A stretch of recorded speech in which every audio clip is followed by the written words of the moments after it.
ವಿರಾಟ್ ಕೊಹ್ಲಿ ಅವರು king of the cricket ಸುಮ್ಮನೆ ಆಗ್ಲಿಲ್ಲ ಸ್ನೇಹಿತರೆ. 2006ರಲ್ಲಿ Karnataka versus Delhi Ranji trophy match ನಡೀತಾ ಇತ್ತು. ಆ ದಿನ ಆಲ್ಮೋಸ್ಟ್ ಡೆಲ್ಲಿ ಸೋಲುವಂತಹ ಪರಿಸ್ಥಿತಿಗೆ ಬಂದಿತ್ತು. ನೆಕ್ಸ್ಟ್ ಡೇ ಗೊತ್ತಾಗ್ತಾ ಇತ್ತು ಯಾವ ಮ್ಯಾಚ್ ಗೆಲ್ಲುತ್ತೆ ಅಂತ ಹೇಳಿ. ಆವತ್ತಿನ ಸಂಜೆ ನಮ್ಮ ವಿರಾಟ್ ಕೊಹ್ಲಿ ಅವರಿಗೆ ಒಂದು ಫೋನ್ ಕಾಲ್ ಬರುತ್ತೆ ಅವ್ರ ಮನೆ ಕಡೆಯಿಂದ.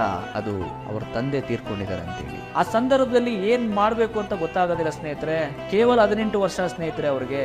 ಯಾಕಂದ್ರೆ ಎರಡು ತರ ಯೋಚನೆ ಬರುತ್ತೆ. ಒಂದು, ಜೀವ ಕೊಟ್ಟಿರೋ ತಂದೆ ಜೀವನೇ ಬಿಟ್ಟು ಹೋಗಿದ್ದಾರೆ, ಅವ್ರು ನೋಡ್ಲಿಕ್ಕೆ ಹೋಗ್ಬೇಕಾ, ಇದೇ ನನ್ನ ಜೀವನ, ಇದೇ ನನ್ನ ಕನಸು ಅನ್ನೋ ಆಟ ಆಡ್ಲಿಕ್ಕೆ ಹೋಗ್ಬೇಕಾ. ಆದ್ರೆ ಒಂದು ನಿರ್ಧಾರ ತಗೋತಾರೆ. ಈ ತರ ಒಂದು ಕ್ರಿಟಿಕಲ್ ಸಿಚುವೇಶನ್ ಯಾರಿಗೂ ಬರೋದು ಬೇಡ ಸ್ನೇಹಿತರೆ. ಆದ್ರೆ ನಮ್ಮ ವಿರಾಟ್ ಕೊಹ್ಲಿ ಅವರು ಆ ಸಿಚುವೇಶನ್ ನ ಫೇಸ್ ಮಾಡ್ತಾರೆ. ಆ ತರ ಟಫೆಸ್ಟ್ ಸಿಚುವೇಶನ್ ನ ಫೇಸ್ ಮಾಡ್ತಾರೆ. ಆ ದಿನ ಒಂದು ಒಳ್ಳೆ ನಿರ್ಧಾರ ತಗೋತಾರೆ.